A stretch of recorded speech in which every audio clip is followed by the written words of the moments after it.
Assalamualaikum, this is Javeria Zahur. Welcome back to my YouTube channel Worldly Affairs.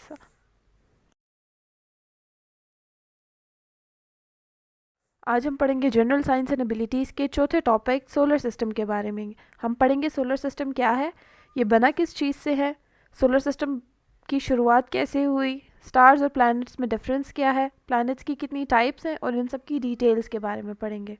तो ये है एक common सी picture जो कि हम बचपन से ही देखते हैं कि सोलर सिस्टम क्या है, और हमें पता है कि सूरज दरमियान में है और सारे प्लैनेट्स जो 8 प्लैनेट्स हैं हमारे सोलर सिस्टम के वो उसके गिर्द रिवॉल्व करते हैं। तो अब आज हम इसकी डिटेल्स के बारे में पढ़ेंगे। तो सबसे पहले हम देखते हैं कि सोलर सिस्टम है क्या। It is gravitationally bound system of sun and the objects orbiting around it. ये एक सिस्टम है सन का और उसके गिर्द घूमते हुए ऑब्जेक्ट्स का। ठीक है, अब इन ऑब्जेक्ट्स में क्या क्या है, इन ऑब्जेक्ट्स में है प्लैनेट्स, इनमें है stars, moons, comets, asteroids, meteoroids, dust. ये सिर्फ प्लैनेट्स और सन ही नहीं है, इनके अलावा भी इसके अंदर ये सारी चीज़ें भी आती हैं। अच्छा, सोलर का क्या मतलब है? Anything related to sun is called solar. अब सोलर सिस्टम है कहाँ पर? मैंने आपको पिछली क्लास में गैलेक्सीज़ के बारे में पढ़ाया था, और अपनी हमारी जिस गैलेक्सीज़ में हमारा सोलर सिस्टम बिलोंग करता है उसको हम कहते हैं मिल्की वे। मिल्की वे एक स्पाइरल गैलेक्सी है, और उस स्पाइरल गैलेक्सी के सबसे माइनर आर्म जिसका नाम ओरियन है उसमें हमारा सोलर सिस्टम बिलोंग करता है। अब हम समझते हैं कि सोलर सिस्टम बना किन किन चीज़ों से है। ठीक है, तो इस पिक्चर को देखते हुए आप समझिए, सबसे पहले तो इसका मेन कंपोनेंट है सोलर, यानी कि सूरज। ठीक है ना, सबसे पहले सूरज है, उसके बाद आ जाते हैं प्लैनेट्स। 8 प्लैनेट्स हैं जिनमें आता है mercury, Venus, earth, Mars, Jupiter, Saturn, Uranus and Neptune. ठीक है, ये 8 प्लैनेट्स हैं। पहले प्लूटो भी हमारा एक प्लैनेट हुआ करता था, लेकिन फिर उसको कैंसिल कर दिया गया क्योंकि उसका साइज़ बहुत छोटा था, इस लिहाज से उसको हम प्लैनेट कंसिडर नहीं कर सकते हैं। प्लूटो की तरह एक और भी है हमारे पास, और बहुत सारे हैं, उनको हमने अलग से रेंज किया हुआ है, उसका उनको हम कहते हैं ड्वार्फ प्लैनेट्स। तो सूरज, प्लैनेट्स, ड्वार्फ प्लैनेट्स भी होते हैं सोलर सिस्टम में। इसके अलावा हमारी आप पिक्चर में देखिए एस्टेरॉयड बेल्ट है, इसमें होते हैं बेशुमार एस्टेरॉइड्स। फिर हमारे पास कॉमेट्स भी आ जाते हैं, मून्स आ जाते हैं बेशुमार दर्जनों, और मीटियोरॉइड्स भी। अब एस्टेरॉइड्स क्या हैं, कॉमेट्स क्या हैं, मीटियोरॉइड्स क्या हैं, आपने नाम तो सुने होंगे ज़रूर, लेकिन अब हम इनकी डिटेल अगली स्लाइड्स में पढ़ते हैं। अच्छा जी, सोलर सिस्टम वजूद में कैसे आया? सोलर सिस्टम बिग बैंग के रिजल्ट में वजूद में आया। बिग बैंग के बारे में भी मैं आपको पहली क्लासेस में बता चुकी हूँ। अगर आपने वो वीडियो नहीं देखी तो please go and watch that video, तभी आपको इस वीडियो की ज़्यादा अच्छी से समझ आएगी। बिग बैंग के नतीजे में सोलर सिस्टम हमारा फॉर्म में आया, और ये हमारे प्लैनेट समेत जितने भी प्लैनेट्स हैं ये पहले एक गर्म आग का लावा थे, लेकिन धीरे धीरे ये ठंडे होते गए और ज़मीन जो है हमारी वजूद में आई, और बाकी प्लैनेट्स भी इसी तरह से वजूद में आए। ठीक है, ये 10 से 15 बिलियन साल पहले की बात है, लेकिन सोलर सिस्टम आहिस्ता आहिस्ता वजूद में आया, तो लिहाजा इसकी उम्र है 4.6 बिलियन ईयर्स। ठीक है, अच्छा अब हम देखते हैं स्टार और प्लैनेट या सैटेलाइट में क्या फ़र्क है। ठीक है, तो स्टार क्या होता है? सबसे पहले ये एक ग्लोइंग खूबसूरत सा हॉट मास होता है।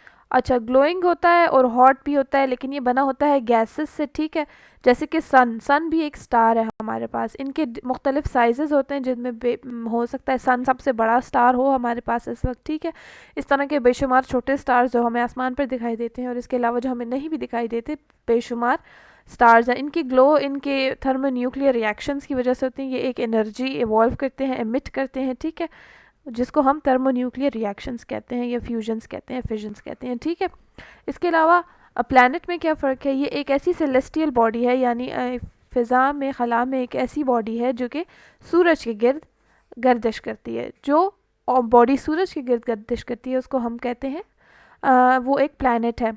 इसके अलावा उसकी खसूसियत ये होती है कि उसका अपना उसकी अपनी ग्रेविटी होती है। उस ग्रेविटी की वजह से उसके अंदर और बाहर दोनों की तरफ एक क़ुव्वत सकल होती है, कशिश सकल होती है, जिसकी वजह से वो अपना एक राउंड शेप मेंटेन कर सकती है, जिसको हम हाइड्रोस्टैटिक इक्विलिब्रियम भी कहते हैं। ठीक है, और जिस पाथ पर वो सूरज के गिर्द रोटेट करती है तो उसको हम कहते हैं एक्लिप्टिक। इसके अलावा सैटेलाइट हमारे पास क्या होता है? सैटेलाइट जो है तो प्लैनेट के गिर्द रिवॉल्व करने वाली ऑब्जेक्ट को या बॉडी को हम कहते हैं सैटेलाइट।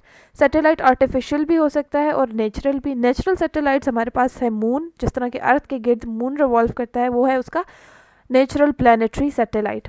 इसके अलावा आर्टिफिशियल भी मैन मेड सैटेलाइट्स भी हैं, वो भी प्लैनेट के गिर्द रिवॉल्व करते हैं, इसलिए उनको भी सैटेलाइट्स कहा जाता है। इस पिक्चर से आपको स्टार, प्लैनेट और सैटेलाइट तीनों की समझ आ जाएगी। स्टार इस वक्त हमारे पास है ये सन, जो कि ग्लोइंग हॉट गैशियस मास है। इसके गिर्द रिवॉल्व कर रहा है एक प्लैनेट जो कि है हमारी अर्थ। इसके अलावा भी 7 प्लैनेट्स हैं हमारे पास, ठीक है। और प्लैनेट के गिर्द रिवॉल्व कर रहा है मून, जो कि है एक सैटेलाइट। अब इस पिक्चर से आपको क्लियरली समझ आ गई होगी कि स्टार क्या है, प्लैनेट क्या है और सैटेलाइट क्या है। प्लैनेट्स की 2 टाइप्स हैं, एक है इनर प्लैनेट्स, एक है आउटर प्लैनेट्स। इनर प्लैनेट्स को टेरेस्ट्रियल प्लैनेट्स भी कहते हैं, जबकि आउटर प्लैनेट्स को कहते हैं जोवियन प्लैनेट्स। टेरेस्ट्रियल प्लैनेट्स में हमारे पास आ जाता है मरकरी, वीनस, अर्थ और मार्स। अब ये सब इनर प्लैनेट्स हैं क्योंकि ये सूरज के करीब हैं। इसके अलावा हमारे पास आउटर प्लैनेट्स यानी कि जोवियन प्लैनेट्स में आ जाते हैं जुपिटर, सैटर्न, यूरेनस और नेपच्यून, ठीक है। ये आउटर प्लैनेट्स हैं और इनको जोवियन प्लैनेट्स इसलिए कहते हैं क्योंकि इनकी शेप तकरीबन सबकी जुपिटर से मिलती जुलती है। इसके अलावा नीचे लिखा हुआ है प्लूटो। प्लूटो एक प्लैनेट नहीं है बल्कि एक ड्वार्फ प्लैनेट है। हमारे सोलर सिस्टम में ये इन टाइप्स के प्लैनेट्स हैं, इनर, आउटर और ड्वार्फ प्लैनेट्स, ठीक है। अब हम देखते हैं टेरेस्ट्रियल प्लैनेट्स और जोवियन प्लैनेट्स की प्रॉपर्टीज़ को, ठीक है। तो टेरेस्ट्रियल प्लैनेट्स क्लोज टू सन है, ऑब्वियसली ये इनर प्लैनेट्स हैं तो ये सूरज के ज़्यादा करीब है। इनके साइजेस छोटे होते हैं, इसीलिए इनकी रेडियस भी छोटे होते हैं, ठीक है। इनकी सरफेस रॉकी होती है, सॉलिड सरफेसेस होती हैं। ये जो है तो गैसेस से ज़्यादातर नहीं बने होते बल्कि सॉलिड इनकी सरफेसेस होती हैं। इनकी डेंसिटीज़ हाई होती हैं क्योंकि ये रॉकी सरफेसेस हैं, गैसेस नहीं है, इसलिए इनकी डेंसिटीज़ भी हाई है। इनकी रोटेशन स्लो होती है और इनकी मैग्नेटिक फील्ड्स भी लो होती हैं या वीक होती हैं, ठीक है। इनके इर्द गिर्द कोई रिंग नहीं होता और इनके मून्स की तादाद बहुत कम होती है।